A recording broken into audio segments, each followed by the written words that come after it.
Agora o professor Leonardo possui graduação em Engenharia Elétrica pelo Centro Federal de Educação Tecnológica de Minas Gerais e mestrado em Engenharia Elétrica pela Universidade Federal de Minas Gerais e atualmente estudante de doutorado pela UFMG, implantou e coordenou o Laboratório de Compatibilidade Eletromagnética da Fiat Automóveis S.A. e foi analista de produtos de pesquisa aplicada da Fiat. Tem experiência na área de engenharia elétrica, trabalhando com desenvolvimento de centrais elétricas, circuitos elétricos, atuando principalmente nos temas compatibilidade eletromagnética, eletrônica veicular, simulação virtual, medição de campos eletromagnéticos e atualmente leciona aqui na UFSJ e desenvolve projetos acadêmicos para cursos técnicos de graduação e pós-graduação na área de engenharia elétrica, telecomunicações, engenharia de computação, engenharia de controle, automação e filosofia.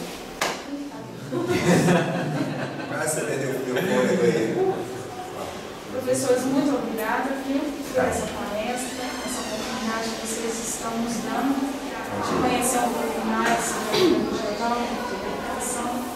Fico muito contente do que está acontecendo. Né? E, enfim, passo a palavra para vocês. E uma boa palestra para todos. Desculpa, não é lugar. Essa é uma grande oportunidade de estar aqui. O professor Eduardo Sarquins é uma lenda. Assim, talvez vocês não tenham noção, mas a escola Popep, a qual ele está humildemente se colocando, que trabalhou, na verdade, ele fez um trabalho brilhante lá, e mesmo depois de anos, que é uma escola que não está atuando, é uma escola de referência até hoje em Belo Horizonte como ensino de qualidade. Então, eu estar aqui é uma grande, é um grau. Então, eu agradeço por essa oportunidade. Bem, a professora Kelly apresentou um pouquinho do meu currículo, que é realmente uma coisa, muita coisa de eletricidade. Aí eu queria apresentar de novo meu currículo, só que agora numa outra perspectiva. Eu sou esse aí, ó. Eu sou trabalho, estudo, ideologia e família. Esse é meu currículo. Porque não adianta falar do que eu escrevi sem mostrar o que eu sou. E hoje a palestra não tem a ver com isso aqui, tem a ver com isso aqui que me fez procurar a pedagogia Waldorf. Porque eu acho que eu sou um afortunado cabeça dura. Porque se de uma perspectiva os filhos nos dão a oportunidade de podermos educar, eu precisei ter 5, imagino que seja cabeça dura. E esses 5 meninos me levaram a flexibilizar muito a perspectiva que eu tinha até então sobre o que significa um ser humano. Esse que é o centro da pedagogia Waldorf, e não o sistema. O centro da pedagogia Waldorf ele está ancorado numa filosofia chamada antroposofia, que é uma tentativa de conhecer o fenômeno homem nas suas dimensões. Foi explanado um pouco através das N faculdades desse conceito ainda engessado de inteligência, mas não é só inteligência cognitiva. O homem é mais que isso. O homem transcende a esfera do saber, no fazer, por exemplo, ou no sentido. E eu acho que a primeira coisa aqui, para a gente poder falar um pouquinho do que significa pedagogia, ou possibilidade da gente poder dar uma contribuição para o desenvolvimento do homem, é a gente entender o que significa uma educação. O que é uma educação? Educação humana que tenha qualidade. Eu, como um acadêmico que sou aqui, nesse ambiente, sou professor do Departamento de Engenharia e Telecomunicações, consultando a literatura, eu percebo que tem um texto da Unesco, que foi publicado em 2010, que ele fala quais são os pilares de uma educação de vanguarda, que seja capaz de abarcar as demandas do mundo contemporâneo e as que virão, com base numa perspectiva muito pouco otimista assim, em relação aos nossos problemas. Porque se por um lado nós tivemos a capacidade de construir meios tecnológicos que já pudessem, desde então, resolver as questões de desigualdade, de fome, no entanto, esses problemas mais que nunca vêm à tona. Então, que tipo de ser humano que tem condição de encarar essas questões? E a Unesco, ela teve a possibilidade de perceber que uma educação que fosse voltada para o homem, ela teria que abarcar, no mínimo, 4 aspectos. E que o homem que passasse por esse sistema de educação, ele teria que aprender a aprender. É a autoconstrução do conhecimento. Aprender a conviver, aprender a ser e aprender a fazer. Esse texto, embora de referência em 2010, ele não é um texto inédito, não. Desde outrora, em tempos rememoráveis, imemoráveis, a gente percebe que o fazer tem função. E que o homem que não faz, ele não sabe. Ele pode até compreender. E por aí vai, eu poderia continuar aqui citando uma ideia. Mas como eu vim aqui apresentar a pedagogia Waldorf, eu queria linkar a pedagogia Waldorf com esses aspectos de vanguarda que foram preconizados pela Unesco. Se a gente perceber aqui, isso aqui é educação do indivíduo da Unesco. E esses daqui são os ideais da pedagogia Waldorf no ambiente social. Então, aprender a gente usa a esfera do pensar. Aprender, que no social tem a ver com liberdade cultural, é o tal do respeito ao próximo. Uma educação que não é capaz de ensinar respeito, ela é incompleta. O indivíduo na esfera do ser, que é o autossentimento, está ligado ao sentir. O sentir, inclusive, dá a ele possibilidade de receber o outro. E esse outro promove no social a ideia de igualdade. E a igualdade no sistema é uma igualdade jurídica, direitos iguais.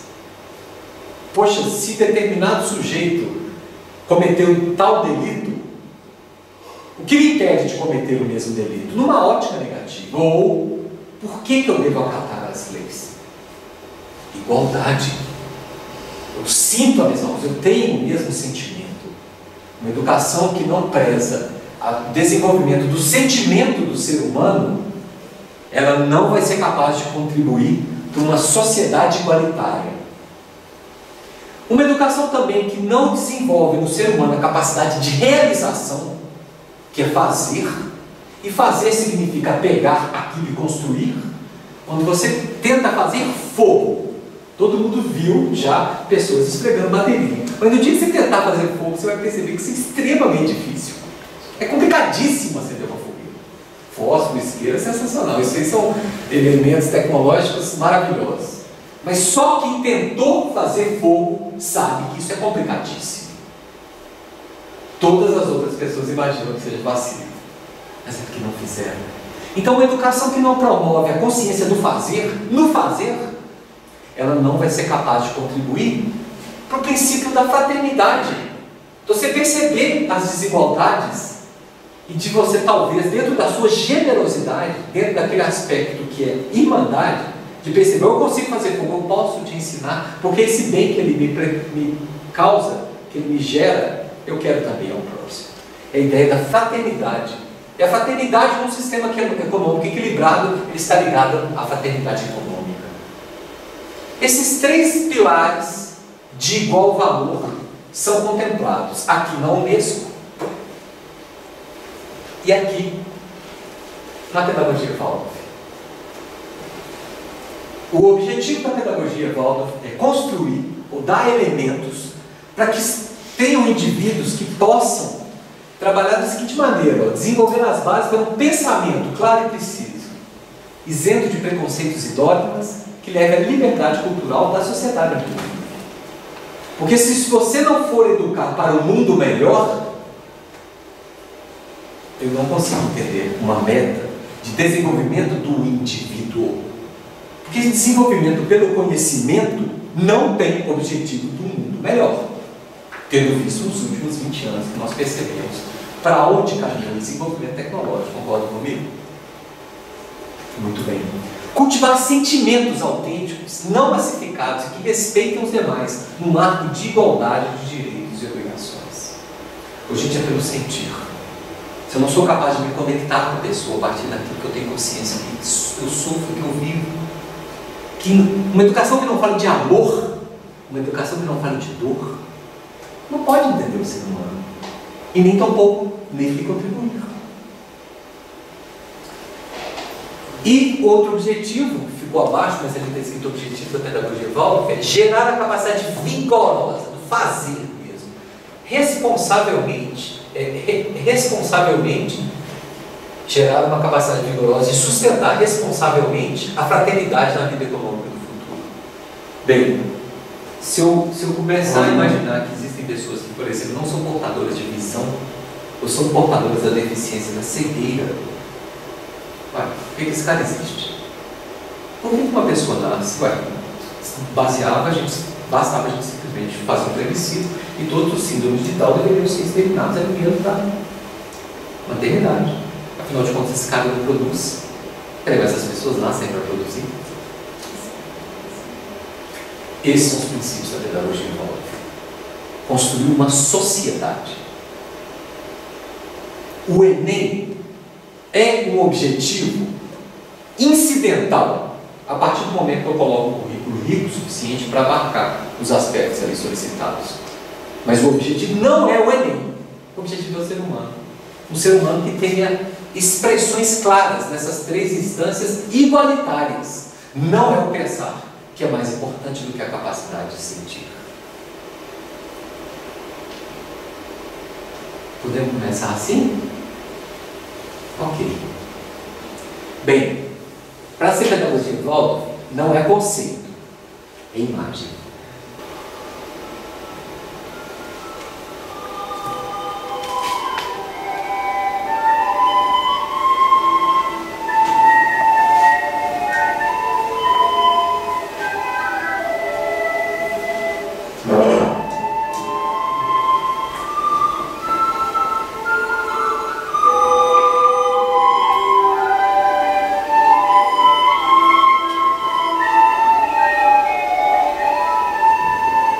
O Instituto Ouro Verde nasceu do encontro de pais, professores e outras pessoas ligadas à antroposofia que acreditavam nessa proposta de uma nova comunidade, em que a participação de cada um é fundamental, é relevante para a construção de um futuro melhor.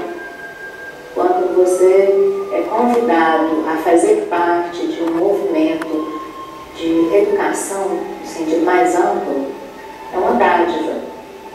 E nem todos os lugares educacionais que nós temos no mundo permite tanto que nós, pais, possamos estar integrados nesse processo de forma efetiva, e não apenas como aqueles que introduziram os seus filhos nos ambientes educacionais, mas mais do que isso, que se sintam responsáveis pela conclusão desse processo educacional.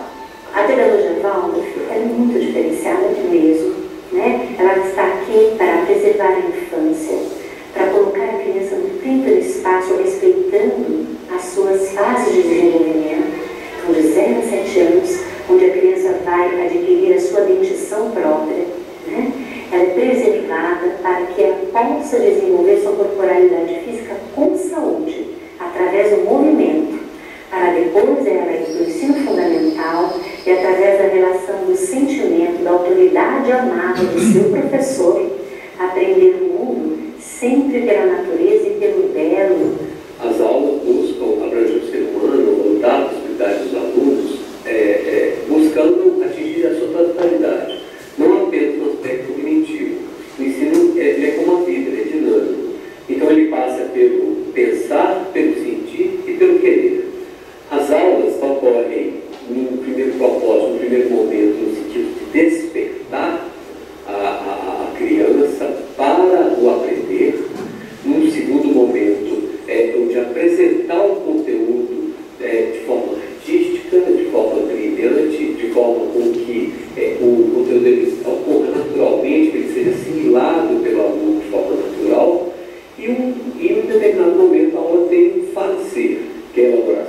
cadernos para elaboração da artística, que não é uma parte trivial e que é muito importante para que a gente possa formar ou dar caminho para o jovem na educação da vontade. Essa é a tônica fundamental.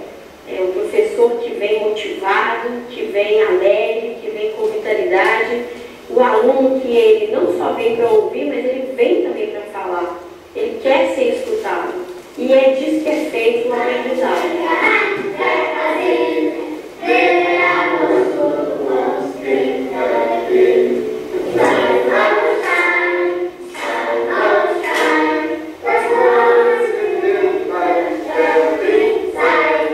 Nós temos no currículo da Escola Waldorf as aulas de agricultura. E aqui no Instituto nós temos um espaço, né, em que semanalmente todas as salas do ensino fundamental têm essa aula de agricultura. Parte do que é plantado pelas crianças é colhido e é servido na cantina da escola. Com menos de 2 anos de presença da Aline na escola, eu percebo que como ela já reaprendeu a experimentar novos sabores, a se dispor a conhecer e ter um outro padrão de alimentação. Eu convido a todos que venham conhecer a escola, que possam estar aqui e ver a alegria das crianças. Isso se resume numa criança feliz, numa criança que dorme, que se alimenta com saúde e que possa brincar e vai se tornar um ser humano apto ao trabalho, com vontade de transformar o mundo, sem medo e sem dores. É isso que nós desejamos, esse ser humano decidir a sua vida em liberdade, tornar-se um ser humano feliz. Hoje mesmo a escola, no momento de consolidação, hoje tem muitas pessoas compromissadas, com boa vontade e procurando dar o melhor de si para tornar isso aqui um sonho real.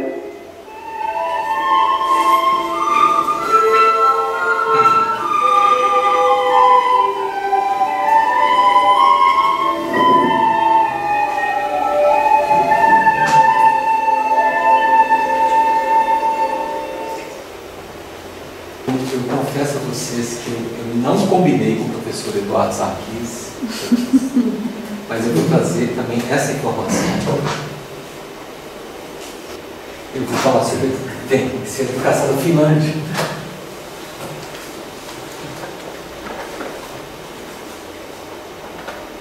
So here's what happened. Back in the day, Finland schools sucked, and the ones that are sucking, when they tested the world's kids, both Finland and us were usually about the same, somewhere down the list of nations. Didn't like them. So they tried some new ideas, and in no time, Finland shot to the top of the world. Their students were #1. How did they do that? That was the one question I wanted an answer to, and I went straight to see the enemy's Minister of Education. Before I could say anything, she blurted out their top secret. They do not have homework. She refused the homework. You give it to school? Yes. They should have more time to be kids, to be youngsters, to enjoy life. So they have a homework. What all they want to do is climb a tree. They can climb a tree. They can climb a tree and they learn how to climb a tree. But they'll end up while climbing a tree, probably finding out about different insects, and they can come to school next day telling me about what they found. Compared to the older kids, how many hours a day do they memorize at school? Mondays 3 hours, Tuesdays 4 hours. It varies. It's 20 hours a week. 30. Oh, man. Now, is this 3 or 4 hours of school include the lunch hour? Yes. How are they learning anything? How are you getting anything done? Your brain has to relax every now and then. If you just constantly work, then you stop learning. And there's no use of doing that for a long period of time. Finland students have the shortest school days and the shortest school years in the entire Western world. They do better by going to school less. Here it's so student-centered that when we have to redo work right now, they have the architects come in and talk to the kids.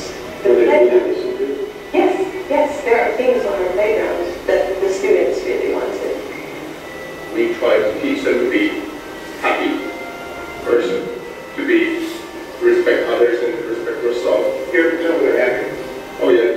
What the hell do you teach? I teach math.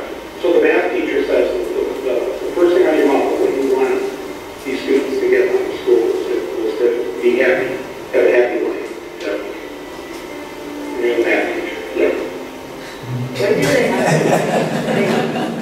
to socialize with their friends and grow as human beings? Because there's so much more life around than just school. You want to live play? I want And that was the principle.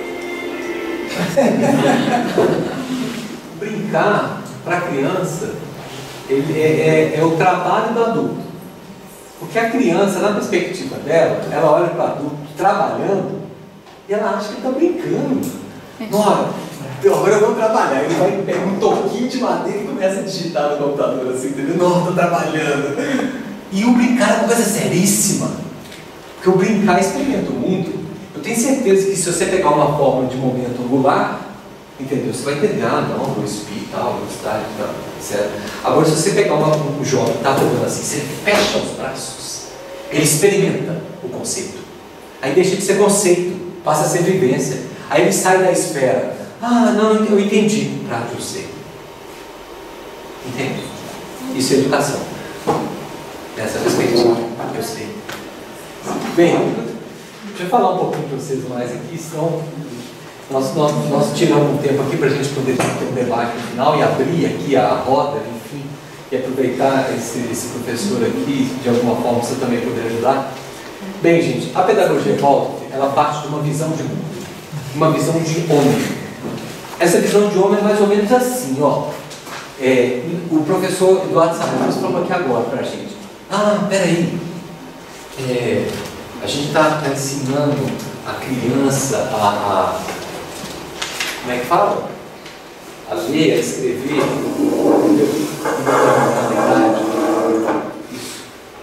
Muito obrigado.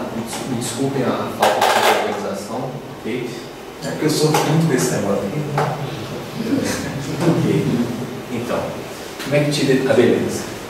Então, quando a gente ensina uma criança a ler, a gente olha para ele e acha que é um pequeno adulto, né? Mas assim, nós mamíferos, seres humanos, né? A gente não é tão diferente, mas seria mais ou menos de chegar para uma lagarta e falar com ela assim: voa, meu bem! Você pode, um dia você vai chegar lá, vamos antecipar esse processo. Claro, a lagarta vai ser borboleta, não é?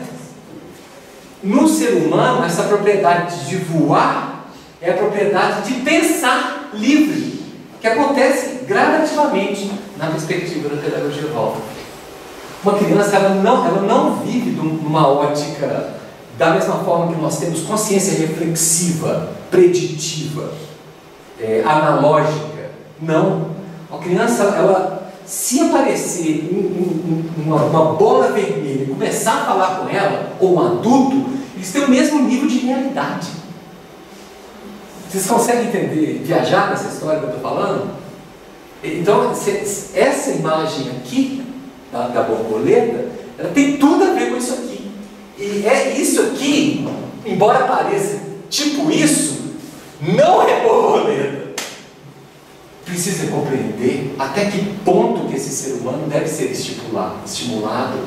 O que significa ser humano criança? Um fenômeno. Um fenômeno do universo é ser humano criança. Não é homem com tal idade, tem CPF e tal. Não tem a menor condição. As leis já conseguem entender uma maturidade jurídica com 21 anos. Antes disso, ele faz bobagem mesmo. Mas bobagem na perspectiva do adulto. Porque na criança o mundo ele é totalmente diferente do que a gente percebe. As relações de causa e efeito começam a ser percebidas a partir dos 12, 13 anos. Então, se você chegar com uma criança de 8 anos e perguntar por que você fez isso, você está cometendo uma grande estupidez. Como você vai falar com uma criança que não tem consciência de causa e efeito? Quando a criança se vê pequenininha, tirar o pratinho, toda mãe que sabe que isso rola, está lá naquela cadeira alta de comer, aí pega a colher e joga no chão. Né? Aí você pega a colher e coloca lá para a criança. O que a criança faz? Joga de novo. Ela pega aquela colherzinha e pô no chão, né? Na verdade, quando ela solta a colherzinha, ou melhor, não é na verdade, na perspectiva da antroposofia, da pedagogia Waldorf, na hora que ela solta a colherzinha, acabou. Esse fenômeno está dado, e de repente acontece um outro fenômeno, barulho. E um outro milagre acontece. A mãe resgata do chão alguma coisa e milagrosamente a colherzinha. A memória não é contínua. Mas vai ensinar a fazer conta. Mais ou menos assim que tem essa pedagogia. É claro que eu sou professor, eu estou estereotipando aqui um pouco, né, com um pouco de gestualidade, mas se nós nos atevermos às referências bibliográficas, é assim mesmo, e muito mais grave ainda. Ultimamente o professor fez uma colocação aqui, que eu vou citar com um dado biográfico aqui, e os neurologistas perceberam que com 7 anos acontece um negócio chamado mielinização, que é uma formada de uma camada entre os dendritos dos neurônios, entendeu? E essa camada já é um lapso de tempo pequenininho. Antes que a sinapse ocorra de forma instantânea de um neurônio para outro, a camada ela gera um lapso de tempo. Esse lapso de tempo que é a possibilidade de reflexão. Isso acontece com 7 anos. É por isso que desde anteriormente a criança ela não está dada a escrever, porque ela não tem a consciência reflexiva. A perspectiva da criança, na perspectiva do Waldorf, na perspectiva, enfim, ela é um objeto sensório, um ser sensório. Ela é totalmente sensório. Ela não tem uma reação, ela não tem tempo de reflexão. Fisiologicamente, ela não é dotada de reflexão, porque a mielina vai formar entre os dendritos só depois do 7. Entende? Então, a antroposofia e a pedagogia Waldorf, elas vão buscar entender primeiro o fenômeno humano, através de observação. E a observação é o seguinte: eu sei o que é criança, eu vou olhar para ela. Não, você vai buscar esquecer. Buscou resgatar o método científico de Goethe, que é um contemplador naturalista, para perceber esse processo e olhar para a criança e ver o que ela está me falando, como que ela está agindo, como que ela reage. E ao invés de ter conceitos pré-concebidos, observar o fenômeno em si acontecendo. É nisso que se baseia a pedagogia Waldorf. Lá no jardim de infância, o que nós temos basicamente no jardim Waldorf, se vocês ouvirem alguém dizer a vocês que a criança aprendeu no jardim Waldorf, esse jardim não é Waldorf. Porque a pedagogia ela preza que um jardim tem que ter isso aqui. Ela tem que ter ritmo. Então, o que eu ensino a criança? Eu ensino no jardim de infância, se ensina a criança através de ritmo. Só que não é assim, gente, agora vamos lanchar, não. Aos poucos a professora vai desenvolver de uma forma lúdica. A professora, ela é passiva no brincar e ativa no cuidar. Ela começa a cantar uma musiquinha, que depois de um mês a criança, ela estava brincando com os coleguinhas. Aí quando ela escuta a musiquinha, ela vai e senta na mesa. Ela não é interrompida bruscamente da atividade dela. Entende? Essa ideia de cuidar. O ritmo ensina basicamente a criança a respirar e a dormir, que é onde ela vai se restabelecer seu corpo, é onde que ela vai ter a base de um crescimento saudável. A liberdade é um cuidado com o ambiente. Esse cuidado com o ambiente promove aquilo que é possível fazer no jardim, que para a criança é autoeducação. Então a professora não ensina, isso aqui é um copo. Não. Mesmo porque a ideia de copo é um conceito. Copo é uma palavra que significa algo no imaginário. O significado é o significante. Não é isso que se ensina em pedagogia Waldorf, não. A pedagogia Waldorf deixa essas crianças vivenciar um ambiente bem cuidado, preferencialmente natural, idealmente natural. O correto é ser natural. Ela não vai pegar uma boneca feita de uma coisa que não é natural. De preferência, as pessoas testem os panos. É tudo de madeira. Ela tem contato. As bonecas não têm cara definida Porque a criança pode imaginar o semblante de acordo com o sentimento dela. Então, em determinado momento, ela vai pegar uma boneca e se ela está feliz, ela vai ver a boneca feliz, mesmo que ela não tenha cara nenhuma. Em outro momento, ela vai pegar essa mesma boneca e vai ver essa boneca e ela tem a possibilidade de ver ela triste se ela estiver triste. Porque a criança vive num universo de imaginação. Isso é ser criança. A ideia do conceito é... imagem na pedagogia Waldorf foi mais ou menos assim. Em vez de eu falar de significado significante, vou falar para vocês de um sapatinho. Imagine que você pega uma criancinha, entendeu? E dá um sapatinho para ela. Se você der um sapatinho justo no pé dela, ela vai seguir, esse sapatinho vai ser sensacional. Só que à medida que ela crescer, esse sapatinho vai apertar e vai gerar um ponto. E ela vai tomar antipatia disso com o tempo. Esse é o conceito na pedagogia Waldorf. O conceito é flexível, de acordo com aquilo que a criança entende e traz por ela mesma. Ela que nomina, o adulto não interfere. Isso aqui é isso aqui é branco. Isso é muito abstrato. Requer muito o desenvolvimento de ideias maduras para poder chegar nesse nível de associação ideológica, né? e idiosincrática. Então, os sapatinhos são flexíveis. São conceitos inacabados, igual a nossa ciência mesmo. São verdades provisórias. Então, cabe à imaginação nesse mundo onde você não vilipendia o direito da criança se tornar um ser humano livre, saudável, através da imposição das suas ideias, sem perceber o fenômeno que você está vendo. Esse é o jardim de infância Paulo. Eu acho que estou falando muito conceito. Então, eu vou mostrar uma outra coisa aqui. Fica falando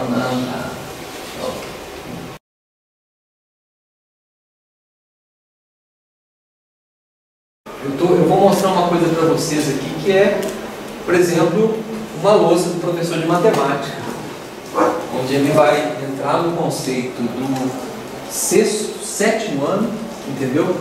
E ele começa com quadros giz, com uma ideia, que faz uma preparação artística para ele poder entrar nessas ideias.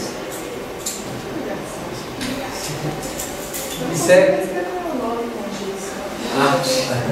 Eu também tenho dificuldade. Olha para você ver, ensino de geografia, que sensacional. Eu realmente compreendo, tá, gente? Olha para você ver. Terceiro ano, a criança, geografia, o que ela olha? Para casa. Os para-casas são assim: de onde nasce o sol na sua casa? Como que é o terreiro da sua casa? Da casa para a escola. Observe o caminho da casa para a escola. Faça o mapa, desenhe a direita, aquele mapa todo, né?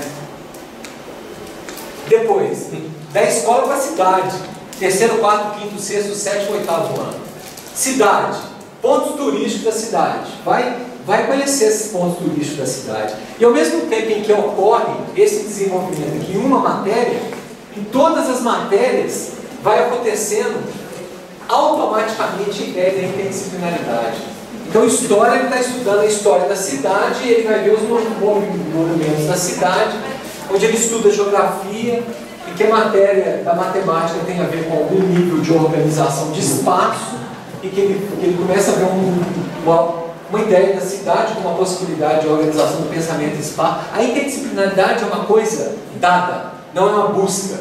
É difícil não ter interdisciplinaridade. Interdisciplinaridade na pedagogia Waldorf, ela é interdisciplinar. Porque o conhecimento é interdisciplinar. Ele é interconexo, complexo. Porque a gente vai graduando essa possibilidade da criança. No primeiro ano que a criança está na escola, ela recebe basicamente de um professor um saquinho com 20 sementinhas. E ela, primeiro, brinca com essas 20 sementinhas. Minha esposa construiu o saquinho, os meus filhos, e eu peguei sementinhas. Eu fui lá no mercado central e comprei 20 olhos de boi, sabe? Olho de boi, sensacional. E outras sementes, mas uma outra que eu não me lembro, tudo caro, sei lá. Mas duas sementes completamente diferentes. Eu dei o saquinho de semente do meu filho para ir para a aula de matemática. Dessa brincadeira com as sementes, ele aprendeu as 4 operações de uma vez, antes de saber uma representação do algarismo arábico.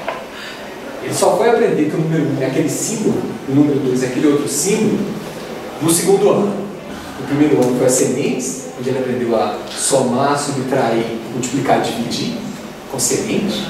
E é mais ou menos como a história da humanidade aconteceu, né? pegava pedrinhas para cada carreirinha que entrava, ok? E aí o que aconteceu? Lá no segundo semestre ele aprendeu os algarismos arábicos, os romanos, romano antigo. O 1 é um pauzinho, o 2 é 2 pauzinhos. É porque ele de fato, o que o Eduardo falou, é verdade, é formiga, né? Então você espera que boi seja uma palavra grande. Então a capacidade imaginativa e associativa da criança, eles estabelecem bem, não vou entrar nesses parâmetros não, mas falar que 2 é 2 pauzinhos é mais possível a criança entender do que o algarismo arábico, que para nós representa o número 2. Se eu pegar o 2 simplesmente mostrar para vocês e falar o que é 2, aí tudo bom, o 2 é uma representação de quê? O 2 não tem conteúdo. Isso é demais para uma criança, entende? Nessa perspectiva é visto como demais. Bem, a estrutura organizacional de uma pedagogia Waldorf, ela parte da ideia de escola democrática. A escola democrática é uma escola em que os pais efetivamente constroem o trabalho na escola e participam da educação dos seus filhos. Aqui cabe uma propaganda negativa. Por favor. Não coloque seus filhos na escola sem comprar uma enxada. Né? Eu falava para a Cláudia o tempo todo, essa escola explora você demais. Sábado e domingo vai você bater enxada na escola. Eu nunca vi trabalhar tanto na escola igual a Cláudia. E eu estava em casa, porque o filho era dela, então ela um pouquinho de raiva, né? Lá vai ela para a escola. Você ia com ele? Ela ia lá para preparar a festa junina, para não sei o quê. Ela trabalhava na escola? Não, mãe. Todos os pais? Trabalhava assim. Trabalhar. Os pais é que ralam lá, você está achando que... E os pais, nessa relação da escola, constituem uma coisa sensacional chamada comunidade educacional, onde um tem contato com o outro e um percebe a dificuldade do outro, e aquelas questões que acontecem dentro da sala de aula, à medida que os jovens vão crescendo, como já há um desenvolvimento afetivo entre os pais, são trabalhados no outro nível pelas famílias. Então, se uma criança começar a socar o outro, eu não quero matar, mata porque esse aqui pegou meu filho. Não, peraí, calma, o que aconteceu? Vem cá, entendeu? O olhar humano, quanto mais diverso, mais rico. E aí, essa ideia da comunidade, que na verdade é uma sociedade, é uma escola que não tem fins lucrativos. Primeira coisa que a gente precisa construir é uma associação. Aí essa associação nós contratamos os professores, estipulamos. Os professores, por sua vez, vão reger, construir um colegiado essa ideia, eles fazem uma gestão da escola. A associação vai trabalhar com essa ideia aqui, ok? E os pais eles podem alimentar ou simplesmente participar da Assembleia Geral, onde é o órgão deliberativo máximo que define os rumos da escola. Ela não tem fins lucrativos. Tudo que arrecadar é para gastar nela própria. Bem, de referências bibliográficas eu trouxe aqui para vocês a primeira pessoa que escreveu aqui no Brasil, o Rudolf Lanz, entendeu? Um cara sensacional. Aqui tem toda a base, o que significa a pedagogia Waldorf, tá?